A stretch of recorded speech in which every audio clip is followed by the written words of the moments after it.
मुअज़्ज़िज़ सामीन, अस्सलाम वालेकुम वरहमतुल्लाहि वबरकातुहू। मैं हकीम क़ारी इरफ़ान सईद आपकी खिदमत में हाज़िर हूँ। उम्मीद है आप तमाम दोस्त खैरियत से होंगे और अपने घरों में खुशनुमा होंगे। आज का हमारा जो मौज़ू है वो कुश्ता कली बनाने का तरीक़ा है। सबसे पहले आपने कली लेकर तेज़ाब शोरे में डाल देनी है और उसके बाद तेज़ाब को ख़ारिज कर देना है और वो कली आपकी पाउडर आपको मिलेगी।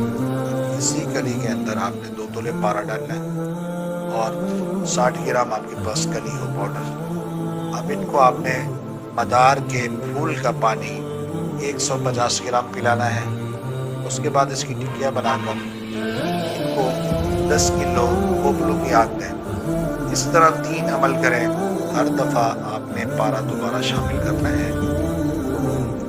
जब ये नुस्खा तैयार हो जाएगा तो ये आपकी कुव्वत और आपके पट्टों के लिए और जिस्म में फालतू चर्बी के लिए बहुत बेहतरीन नुस्खा है और इससे आपके धात का भी खात्मा होगा। नफ्स के अंदर ये इंतशार पैदा करने वाला नुस्खा है, लेकिन है कली, कमाल है इसके अंदर। अगर ये काम करने वाली बन जाए इससे बड़े नफ़े होते हैं। उम्मीद है जो समझने वाले हैं वो उससे ज़रूर फ़ायदा हासिल करेंगे। जज़ाकल्लाह।